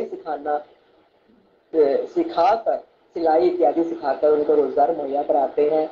और बच्चों को भी योगा सिखाना, संगीत के लिए प्रेरित करते हैं। और आगे जिन बच्चों की एडमिशन नहीं होता पाता है स्कूलों में, उनको सरकारी स्कूलों में एडमिशन करवाने की भी कोशिश करते हैं।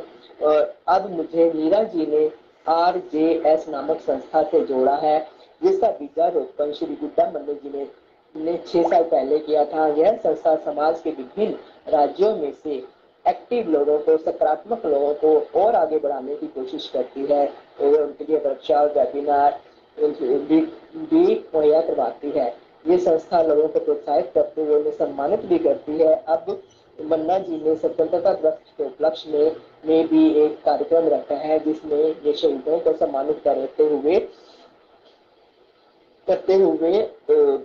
हम जैसे लोगों को प्रोत्साहन दे रहे हैं। अब मैं स्वतंत्रता दिवस के उपलक्ष्य में अटल जी के बारे में कुछ कहना चाहती हूँ। अटल जी के विरोधी भी उनका बहुत सम्मान करते हैं, राजनीति में उनकी बहुत अलग से पहचान बनी है।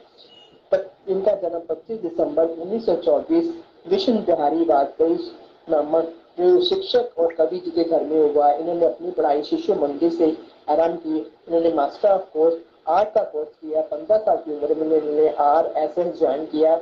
ये राजनीति में इनका काफी लगाव रहा। 1942 में इन्होंने 23 दिन के लिए जेल में भी बिताए और देश की सेवा के लिए इन्होंने शादी भी नहीं की। इन्होंने काफी सारे समाचार पत्रों के लिए भी काम किया। 1957 में जनसंघ की ओर से 2 जगह से चुनाव लड़े और 1 जगह से हारते हुए 1 जगह से जीत गए। इनके भाषण देने की क्षमता को देखते हुए जवाहरलाल नेहरू जी ने इन्हें प्रधानमंत्री बन जाने के लिए भी घोषित किया। पहली बार 1996 में ये 13 दिन के लिए प्रधानमंत्री बने। फिर दूसरी बार इन्होंने 1998 में 13 महीने के लिए सरकार स्थापित की और न्यूक्लियर के लिए टेस्ट की अनुमति दी। 1999 में कारगिल युद्ध भी जीता। इनको भारत रत्न से भी सम्मानित किया गया। अगर हमारे बीच नहीं है, लेकिन फिर भी ये हम सबके बहुत प्रिय है और विरोधी भी इनका बहुत सम्मान करते हैं। मैं इनके द्वारा गाई गई देश प्रेम पर एक कविता गाना चाहता। जी हाँ, तो ये कमलेश चक्रवर्ती जी आरजेएस की महिला ग्रुप, आप जानते हैं कि पिछले महीने बनाया गया है। 2 महिला ग्रुप हैं और लगभग 250 से ऊपर महिलाएं उसमें जुड़ी हुई हैं और आगे उसकी और संख्या बढ़ रही है। तो इस तरह की ऑडियो पहले लोग भेज रहे हैं और उसके बाद फिर वीडियो बनाएंगे। तो इससे क्या हो रहा है कि हम एक तो अपनी वाक पटुता या हम एक तैयारी कर रहे हैं महापुरुषों के बारे में जानने की कोशिश कर रहे हैं। तो स्वतंत्रता दिवस आ रहा है, तो इससे बड़ा अच्छा मौका और कुछ भी नहीं हो सकता है कि हम महापुरुषों के ऊपर चर्चा करें। बहुत सारे महापुरुष हैं, 40 से ऊपर महापुरुष हैं जो लिस्ट सूची दे दी गई है, उसमें अपने पसंद के किसी भी महापुरुष पर चर्चा कोई भी कर सकता है। आरजेएस ग्रुप में जुड़ा हुआ हो, फेसबुक लाइव में जुड़ा हुआ हो, सबके लिए आमंत्रण है। और इस बार समय उनको दिया जाएगा, मंच दिया जाएगा बोलने के लिए, लेकिन 8-10 मिनट की वीडियो जो है वो मंगाई जा रही है ताकि अलग अलग प्रदेशों के लोगों की क्या भावनाएं महापुरुषों के प्रति हैं, और जो आरजेएस राष्ट्रीय सम्मान के भेंट करता है वो अपनी वीडियो बनाएंगे जिसमें वो अपने सकारात्मक कार्यों के साथ अपने पूर्वजों के बारे में भी बोलेंगे कि कौन उनके पूर्वज हैं, उनके बारे में विवरण देंगे और महापुरुषों के बारे में बताएंगे। और अपने परिवार के किसी एक सदस्य से 1-2-3 मिनट बातचीत जो है वो इसमें शामिल की गई है। यानी सिर्फ मोनो रिकॉर्डिंग ना हो, इसमें ड्यूएट होना चाहिए, 2 व्यक्ति जो है वो शामिल होने चाहिए, ये क्राइटेरिया बनाया गया है। तो इस तरह की चीजें हम फेसबुक में आप लोगों तक पहुंचाते रहेंगे, शनिवार रविवार को भी पहुंचाते रहेंगे। और आरजेएस पॉजिटिव मीडिया ने ग्रुप में भेजा है, इसमें भी लिखा हुआ है बिकम पॉजिटिव स्पीकर। उनको पॉजिटिव स्पीकर का खिताब दिया जा रहा है, उनको पॉजिटिव स्पीकर का सर्टिफिकेट भी दिया जाएगा। तो आपकी मेहनत है, लेकिन मंच आरजेएस का है, आपके लिए है, आपके द्वारा ही तैयार किया जा रहा है। आप लोगों को एक तरह से प्रशिक्षण भी दिया जा रहा है। तो इस प्रशिक्षण के बाद आप एक पॉजिटिव स्पीकर बनते ही आप राष्ट्रीय मंच पर आकर अपने आप को गौरवान्वित भी महसूस करेंगे और अपने घरों में उस सर्टिफिकेट को आप निश्चित रूप से सजाएंगे। और दीप माथुर जी को ऐड कर रहे हैं, अगर आरजेएस ऑब्जर्वर दीप माथुर जी ऐड हो जाते हैं तो हम लोग उनसे बातचीत करेंगे। आज की चर्चा करते चलें कि 29 जुलाई है, जुड़ जाएंगे तो फिर दीप माथुर जी से बातचीत हो जाएगी। आरजेएस ऑब्जर्वर हैं दीप माथुर जी, बहुत मेहनत किया था। 2000 हम लोगों ने वंदे मातरम जो शुरू किया था वो आपके कंसेंट से ही शुरू हुआ था और आज तक ये वंदे मातरम हम लोगों का चल रहा है। राष्ट्र प्रथम वंदे मातरम। नहीं आंसर आ रहा है जी। ओम प्रकाश झुंझुनवाला जी को एक बार कनेक्ट कर रहे हैं। और 29 जुलाई है, तो आज के दिन क्या है कि ब्रिटिश ब्रॉडकास्टिंग कॉर्पोरेशन रेडियो का प्रसारण जो है 29 जुलाई से शुरू हुआ था 1949 में। British Broadcasting Corporation radio. जी जय हिंद, जय हिंद ओम प्रकाश झुंझुनवाला जी। जय हिंद, वंदे मातरम। जय हिंद, जय हिंद, जय हिंद, जय हिंद। आज मेरे युवा टोली के कई सदस्यों ने प्रश्न किया है कि सकारात्मक और आध्यात्मिक में क्या अंतर है। आध्यात्मिक मन और आत्मा का योग है। जब हमारा मन आत्मा से होता है तो आत्मा शक्ति है, वो शाश्वत शक्ति है और अनंत ज्ञान भी उसमें है, अनंत शक्तियां भी हैं और अनंत सामर्थ्य वाला। ये सभी को आत्मा प्राप्त है। उसी आत्मा के सहारे हम मानव जीवन, उत्कृष्ट जीवन धरती पर जी गए। और मन से जब हमारी आत्मा का जुट जाता है तो हम हो जाते हैं सकारात्मक। सकारात्मक का मतलब हुआ कि हम सत्य पथ पर अपने जीवन को चलाने लगते हैं और सत्य को ही हम करते हैं। तो प्रकट करने के लिए हमारा शरीर चलता है।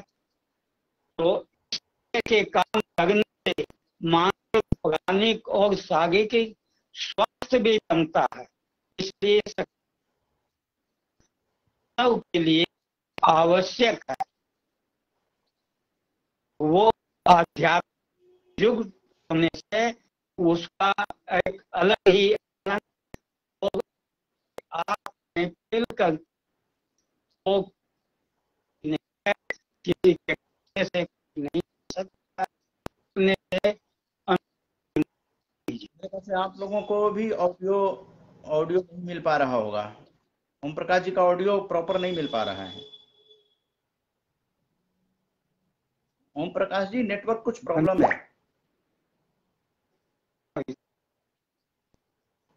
जी, जय हिंद, जय हिंद। जय हिंद, वंदे वंदे मातरम। तो ओम प्रकाश झुनझुनवाला जी थे जिन्होंने कि सकारात्मक और आध्यात्मिकता में अंतर और समानता क्या है, सकारात्मकता और आध्यात्मिकता, इसमें अंतर और समानता क्या है। आरजेएस युवा टेली इन्होंने बना रखी है। आरजेएस सूचना केंद्र पटना के प्रभारी हैं और इन्होंने एक आरजेएस युवा टोली बनाई है जिसमें जिज्ञासा जो होता है उसका वो समाधान अपने युवा टोली से करते हैं। युवक जुड़े हुए हैं उसमें और दीप माथुर जी को एक बार फिर कोशिश कर रहे हैं। और तब तक 29 जुलाई की चर्चा कर रहे थे। तो भारत की टीम ने 29 जुलाई 1980 को मॉस्को ओलंपिक खेलों में आखिरी बार हॉकी का स्वर्ण पदक जीता था। ये 29 जुलाई का है। और JRD टाटा जो आधुनिक भारत की बुनियाद रखने वाली औद्योगिक हस्तियों में से एक थे, JRD टाटा का जन्मदिन जो है 29 जुलाई है 1904। इसके अलावा ज्ञानपीठ पुरस्कार से सम्मानित तेलुगु भाषा के प्रख्यात कवि C नारायण रेड्डी का जन्म 29 जुलाई 1931 को हुआ था। पुण्यतिथि है प्रसिद्ध समाज सुधारक, शिक्षा शास्त्री और स्वाधीनता सेनानी ईश्वर चंद्र विद्यासागर जी का पुण्यतिथि 29 जुलाई 1891 को हुआ था। अभी थोड़ी देर पहले उनके बारे में बताया गया था कि ईश्वर चंद्र बंदोपाध्याय नाम था, लेकिन इनको उपाधि दी गई विद्यासागर की और तब से ईश्वर चंद्र विद्यासागर ये हो गए। और भारतीय स्वतंत्रता संग्राम में योगदान देने वाली प्रमुख महिलाओं में से एक अरुणा आसफ अली जी का निधन 29 जुलाई 1996 को हुआ था। अरुणा आसफ अली जी स्वतंत्रता सेनानी और इनकी पुण्यतिथि आज। 2003 में भारत के एक सुप्रसिद्ध हास्य अभिनेता जॉनी वॉकर का निधन 29 जुलाई को हुआ। तो ये 29 जुलाई के बारे में आप लोगों तक जो है जानकारी पहुंचा दी गई ताकि ये महान लोगों तक, जॉनी वॉकर जो है फिल्मों में हास्य अभिनेता के रूप में काफी नाम कमाया, कभी शराब नहीं पिया लेकिन शराबी की एक्टिंग जॉनी वॉकर से ज्यादा कोई नहीं कर सकता है। राइट बंधु ने 30 जुलाई को सेना के लिए पहला विमान बनाया था। राइट ब्रदर्स आप जानते होंगे 1909 में बनाया था। पहला हवाई जहाज कहें वो विमान राइट ब्रदर्स ने बनाया था 1909 में 30 जुलाई को। और 30 जुलाई को भारत की प्रसिद्ध महिला चिकित्सक, सामाजिक कार्यकर्ता और पद्म भूषण सम्मानित मुत्तु लक्ष्मी रेड्डी का जन्म 30 जुलाई 1886 को हुआ था। तो ऐड होना ना होना वो नेट की प्रॉब्लम हो सकती है। दीप माथुर जी को कोशिश कर रहे हैं, आरजेएस ऑब्जर्वर हैं, जुड़ जाते हैं तो आप लोगों के दो शब्द। जी जय हिंद सर, जय हिंद। जी जी बोले सर। आवाज के मामले में मुझ तक तो आवाज नहीं पहुंच रही है सर आपकी।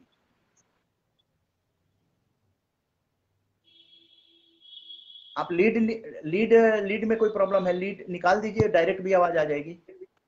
आवाज आ रही है क्या? हाँ अब आ गई सर, आ गई बिल्कुल। आवाज आ रही है क्या? एकदम क्लियर सर, बहुत खूबसूरत आवाज आ रही है। अब बताएं स्वास्थ्य कैसा है सर? स्वास्थ्य तो ठीक है, बढ़िया। अच्छा। आपकी शुभकामनाएं हैं सबकी। सब सर बारिश आज हुई है दिल्ली में, कहीं कहीं बारिश हुई है। साउथ दिल्ली में बारिश हुई है, वेस्ट दिल्ली में बारिश नहीं हुई है। पूरी दिल्ली में बारिश हुई है आज, काफी अच्छी बारिश हुई है। और अच्छा, मैं बता रहा हूँ पश्चिमी दिल्ली में बारिश नहीं हुई है। पश्चिमी दिल्ली में नहीं हुई है। अच्छा, दिल्ली अपना लेकिन मुझे बहुत बड़ा है कि दिल्ली के काफी जगहों में बारिश हुई है जी। एक आज ओम प्रकाश झुनझुनवाला जी ने एक प्रश्न किया था कि सकारात्मक और आध्यात्मिक में अंतर और समानता क्या है जी। तो युवा टोली के सदस्यों से हाँ जी। तो एक मैं समझता हूँ कि सकारात्मकता जो है अपने आप में ही आध्यात्मिकता का एक बहुत ही महत्वपूर्ण अंग है। अगर हम सकारात्मक हैं तो आध्यात्मिक हम होंगे ही होंगे, क्योंकि ये दोनों एक ही सिक्के के पहलू हैं। सकारात्मक होना जो है, हम हर चीज़ को एक अच्छे नज़रिए से, एक पॉजिटिव नज़रिए से, एक आशापूर्ण नज़रिए से, एक उत्साहवर्धक नज़रिए से देखते हैं। और आध्यात्मिकता भी हमको यही सिखाती है कि हमें हर चीज़ के पॉजिटिव एस्पेक्ट को देखना चाहिए हमको। और आध्यात्मिक अगर हम सकारात्मक रूप से ऊपर उठेंगे तो ऑटोमेटिकली आध्यात्मिक रूप से ऊपर उठेंगे। मगर आध्यात्मिकता जो है एक बहुत व्यापक शब्द है, इसमें मतलब सभी चीज़ें आ जाती हैं आध्यात्मिकता में। और सकारात्मक जो है एक इसका बहुत महत्वपूर्ण पहलू है, मगर ये संपूर्ण आध्यात्मिकता नहीं है।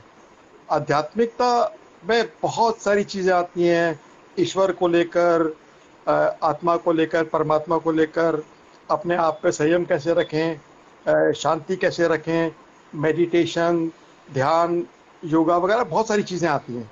मगर सकारात्मक एक बहुत उसका महत्वपूर्ण पहलू है। तो हम ये नहीं कह सकते हैं कि कोई अंतर नहीं है, अंतर है, अंतर और समानता भी है, दोनों ही हैं। तो अगर हम सकारात्मक हैं तो डेफिनेटली हम आध्यात्मिक होंगे, और हम आध्यात्मिक हैं तो हम निश्चित रूप से ही सकारात्मक होंगे। तो इतना संबंध बहुत महत्वपूर्ण है। मगर सकारात्मक एक आध्यात्मिकता का एक पहलू मात्र है, और आध्यात्मिकता जो है एक बहुत व्यापक शब्द है, बहुत व्यापक कल्पना है, और एक अपने आप में एक अनुभूति है। और सकारात्मक जो है ये भी एक अनुभूति है, और एक हमारे लाइफ का, जिंदगी का एक एटीट्यूड है कि हम कैसे जिएं। तो मेरे ख्याल से दोनों में अंतर भी है और दोनों में समानता भी है।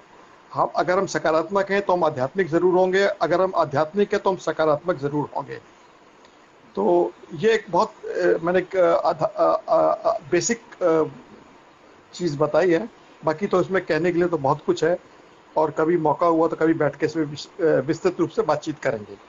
जी, स्वयं का स्वामी बनने के लिए सकारात्मक होना और आध्यात्मिक होना दोनों ही जरूरी है। बहुत जरूरी है, बिल्कुल बिल्कुल बिल्कुल, आपने ठीक कहा। स्वयं का स्वामी तो हम जब होंगे जब हम सकारात्मक होंगे और आध्यात्मिक होंगे, दोनों ही होंगे। तो सब ये तीनों चीजें जो है, स्वयं का स्वामी, सकारात्मकता और आध्यात्मिकता, आपस में अभिन्न रूप से जुड़ी हुई हैं। जी, अच्छा सर, आपसे जानना चाहिए, पिछली बार आप जुड़ नहीं पाए थे, हम लोगों ने समीक्षा की थी 24 जुलाई की। आज 24 जुलाई को आप भी जुड़े थे, धन्यवाद ज्ञापन आपने किया था, और शुरू से ही जुड़े थे आप। स्टार्टिंग से ही आपने ऑब्जर्व किया, आरजेएस ऑब्जर्वर आप हैं, तो आपकी समीक्षा रह गई थी। तो 24 जुलाई पर क्या समीक्षा, क्योंकि 14 अगस्त की फिर तैयारी चल रही है, स्वतंत्रता दिवस का जय हिंद जय भारत कार्यक्रम जो हम लोग लगातार करते हैं, तो उसकी तैयारी भी चल रही है, तो समीक्षा करना बहुत जरूरी है। तो 24 जुलाई को जो हुआ था, हम लोगों ने महिलाओं के लिए अलग सत्र आयोजित किया था, फिर 12 बजे से फिर दीदेवार जी आ गए, उन्होंने लॉन्च किया। आपने देखा होगा कि आरजेएस फैमिली में 2 ब्रांड एम्बेसडर घोषित किए गए। एमएस बिट्टा साहब आरजेएस राष्ट्र प्रथम वंदे मातरम के ब्रांड एम्बेसडर, और सुरजीत सिंह दीदेवार जी स्वयं का स्वामी बने के ब्रांड एम्बेसडर हैं। स्वयं का स्वामी बने ये ब्रांड एम्बेसडर सुरजीत सिंह दीदेवार जी, और पश्चिमी दिल्ली के सूचना प्रभारी भी हैं। उनकी आगे 15 अगस्त के बाद उनकी लगातार जो है वो सारी चीजें आने वाली हैं, वहां से बहुत सारी सूचनाएं आएंगी आध्यात्मिकता पे। तो अभी जुड़ गए हैं रमीज आर्यन जी, बिहार से जुड़े हैं। जय हिंद रमीज आर्यन जी। तो सर बताएं कि पिछले वेबिनार से क्या कुछ हम लोग आगे बढ़ सकते हैं, क्या समालोचना में क्या कहना चाहेंगे 24 जुलाई के वेबिनार को लेकर? देखिए, 24 जुलाई को जो हमारा कार्यक्रम हुआ था वो हमारा फाउंडेशन डे की तरह था, और उसमें सबसे बड़ी बात ये थी कि जो महिलाओं को अपना एक अलग मंच मिला, और ये एक अपने आप एक बहुत अनूठी पहल थी। और उसके बाद में सकारात्मकता को लेकर बहुत सटीक और बहुत अच्छी चर्चा हुई, और वो सब बहुत अच्छा रहा। और इसके लिए अब आगे जो आपने कदम उठाए हैं 14 अगस्त के कार्यक्रम के लिए, वो मेरे विचार से तो बहुत अच्छे हैं, और आपने वो काफ़ी विस्तृत जानकारी उसके बारे में दी है, समय समय पर देते हैं, आज भी दी है आपने। तो मेरा विचार है कि जो हमारे और जो सहभागी हैं, जो हमारे ग्रुप के सदस्य हैं, उनकी भी राय और गहराई से ली जाए। एक बार उनको भी इनवाइट किया जाए कि भाई जो 14 अगस्त का कार्यक्रम है उसको हम किस प्रकार और अधिक संपन्न बना सकते हैं, तो उनकी राय भी ले ली जाए। अगर जो भी उनमें अच्छे सजेशन मिलते हैं उसको उसमें हम इनकॉर्पोरेट करके अपने प्रोग्राम को मॉडिफाई करें। मैं तो ये समझता हूँ बाकी जो अभी तक हमने 24 जुलाई को किया था वो काफ़ी हद तक अपने आप में संपूर्ण था, और जो अभी तक 14 अगस्त के कार्यक्रम की जो परिकल्पना आपने करी है, आप सब ने मिलकर करी है, वो भी बहुत अच्छी है, मगर हम उसको किस प्रकार और अधिक बेहतर बना सकते हैं इसके बारे में सभी सदस्य जो भी हमारे ग्रुप के हैं, डिफरेंट ग्रुप्स में हैं, वो अपने अपने सुझाव देंगे। तो इससे इसमें इसकी सार्थकता और ज़्यादा बढ़ जाएगी।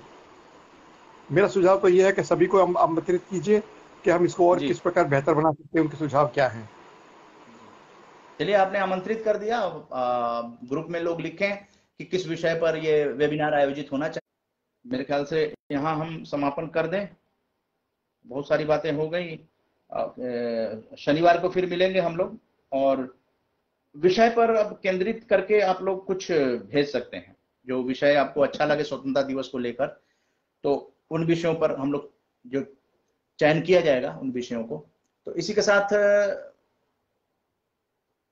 अनुमति दीजिए, समय काफी ऊपर हो गया है। तो जय हिंद, जय भारत। अगले शनिवार को आप लोगों से सायं 8 बजे मिलने की कोशिश करेंगे, और रविवार को भी। उसके बाद फिर गुरुवार को ये फेसबुक लाइव जो है 15 अगस्त तक के लिए एक्सटेंड कर दिया गया। पहले 24 जुलाई तक था, अब इसको हम लोग 15 अगस्त तक जारी कर रहे हैं। उसके बाद देखा जाएगा कि आगे क्या करना है क्या नहीं करना है, लेकिन 15 अगस्त तक हम लोग 3 दिन हफ्ते में सायं 8 बजे मिलते रहेंगे, बातचीत होती रहेगी। आज जो लोग वीडियो संवाद में आए उनका भी धन्यवाद, और जो लोग जुड़े उनका भी धन्यवाद। सकारात्मक भारत आंदोलन इसी तरह से आगे बढ़ता रहेगा। जय हिंद, जय भारत, एक मुस्कान के साथ।